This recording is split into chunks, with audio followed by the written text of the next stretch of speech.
ಎಲ್ಲರಿಗೂ ನಮಸ್ಕಾರ.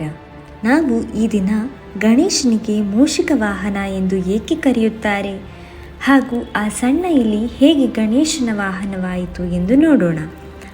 ಒಂದಾನೊಂದು ಕಾಲದಲ್ಲಿ ದೇವರಾಜ ಇಂದ್ರನು ಸಭೆಯನ್ನು ಆಯೋಜಿಸಿದ್ದನು. ಆ ಇಂದ್ರನ ಆಸ್ಥಾನಕ್ಕೆ ಅನೇಕ ಋಷಿಮುನಿಗಳು, ನರ್ತಕರು ಹಾಗೂ ಗಂಧರ್ವರು ಆಗಮಿಸಿದ್ದರು. ಅದರಲ್ಲಿ ಕ್ರೌಂಚ ಮಹಾರಾಜ ಕೂಡ ಒಬ್ಬ. ಆತ ತನ್ನ ಸುಮಧುರ ಗಾಯನಕ್ಕೆ ಪ್ರಸಿದ್ಧನಾಗಿದ್ದನು.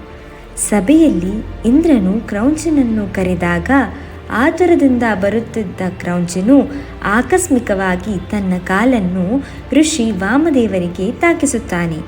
ಇದರಿಂದಾಗಿ ಋಷಿಗಳಿಗೆ ಬಹಳ ಕ್ರೋಧ ಉಂಟಾಯಿತು.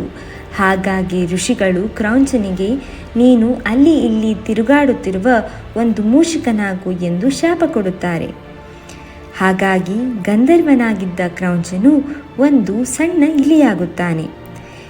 ಹೀಗೆ ಮೂಷಿಕನಾಗಿ ಅಲ್ಲಿ ಇಲ್ಲಿ ಓಡಾಡುತ್ತಿರುವಾಗ ಒಮ್ಮೆ ಅದು ಪರಾಶರ ಋಷಿಗಳ ಆಶ್ರಮವನ್ನು ಸೇರುತ್ತದೆ ಮತ್ತು ಅಲ್ಲಿದ್ದ ಎಲ್ಲ ವಸ್ತುಗಳನ್ನು ಚೆಲ್ಲಾಪಿಲ್ಲಿ ಮಾಡಿ ಹಾಳು ಮಾಡತೊಡಗಿತು. ಅದೇ ಸಮಯದಲ್ಲಿ ಶ್ರೀ ಗಣೇಶನು ಪರಾಶರರ ಆಶ್ರಮವನ್ನು ಭೇಟಿ ಮಾಡುತ್ತಾರೆ. ಆಗ ಅವರಿಗೆ ಆ ತುಂಟ ಇಲಿಯು ಎಲ್ಲವನ್ನೂ ನಾಶ ಮಾಡುತ್ತಿರುವ ವಿಷಯ ತಿಳಿಯುತ್ತದೆ. ಆದ್ದರಿಂದ ಆ ಮೂಷಿಕನನ್ನು ಶಿಕ್ಷಿಸಬೇಕು ಎಂದು ಗಣಪತಿಯು ತೀರ್ಮಾನಿಸುತ್ತಾನೆ. ಈ ವಿಷಯ ತಿಳಿದು ಮೂಷಿಕ ಗಣೇಶನನ್ನು ಕ್ಷಮೆ ಕೇಳುತ್ತದೆ. ಮೂಷಿಕನ ಆ ಪಶ್ಚಾತ್ತಾಪಕ್ಕೆ ಗಣೇಶನು ಅದನ್ನು ಕ್ಷಮಿಸಿ ಮತ್ತು ಅದನ್ನು ತನ್ನ ವಾಹನವಾಗಿ ಮಾಡಿಕೊಳ್ಳುತ್ತಾನೆ. ಹಾಗಾಗಿ ಕ್ರೌಂಚ ಇಲಿಯು ಗಣೇಶನ ವಾಹನವಾಗಿ ತನ್ನ ಜೀವನವನ್ನು ಗಣೇಶನ ಸೇವೆಗಾಗಿ ಮುಂದುವರಿಸುತ್ತಾನೆ. ನಂತರ ಗಣೇಶನು ಎಲ್ಲೇ ಹೋದರೂ ಮೂಷಿಕನು ವಾಹನವಾಗಿ ಒಟ್ಟಾಗಿ ಸಂಚರಿಸುತ್ತಿದ್ದರು.